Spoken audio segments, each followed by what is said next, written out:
So just out here in the vineyard again, in the Cabernet, we've nearly finished pruning. And the Cabernet here is what I believe is nearly 70 years old. So it's 70 years old.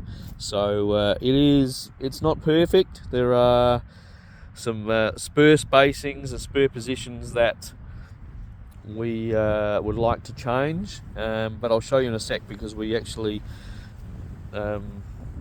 leave a little water chute spur that we can train the vine again down the track. So here we are. This is the typical one. I mean, there's spurs sort of everywhere, which needs to be, and there's a bit of sort of gaps here and there, which we need to retrain. So first of all, we come down here. There's this thing from last year, this water chute here.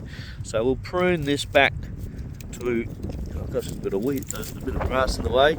We'll prune that back to 2 buds, 1, 2. So that'll shoot this season, and then we can cut these arms off and we can retrain it next season. So if we come down here, the whole idea is we've got these ones under here.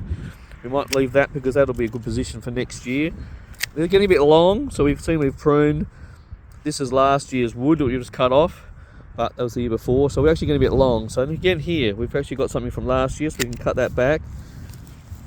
This is getting a bit long as well, but we've got something in that position, so I might use that one there, get the one underneath. We'll take this one off completely. Make sure that you've got some good pair of snips, and also in my pocket, it's in my pocket somewhere, we have lovely stone.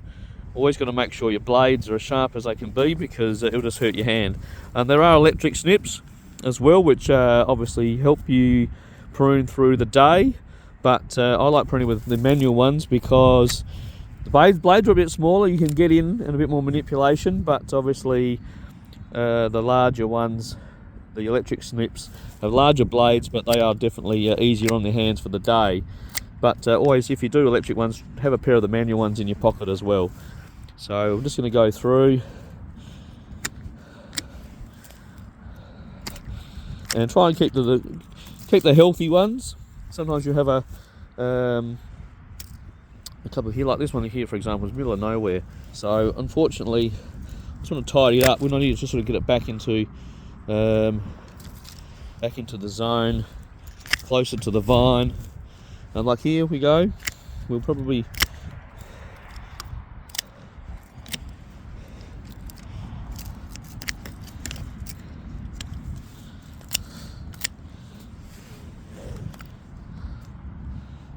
there we go.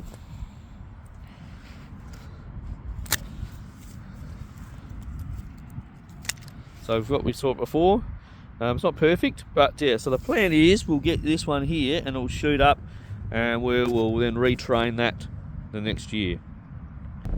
And as you can see here, here's an example where we've cut the main trunk off, but we've trained up these water chutes. We're keeping another one for next time, but we're retraining this one up here, and we're just getting, you can see here, we're getting better spacings overall and a bit more even through that. So that might even take another year. We might even find another shoot that is actually better positioned, and obviously maybe this one down here again, maybe a couple of years time will be better, or we'll retrain it again. So you can see that it just gives us some fresh wood, healthier spurs, and we're using 2 bud spurs, so one there, one there. There's a blind spur down here. Sometimes they're not very fruitful, and sometimes they don't shoot properly. So we go a little bit higher. We're doing 2 bud spurs, so they'll go out.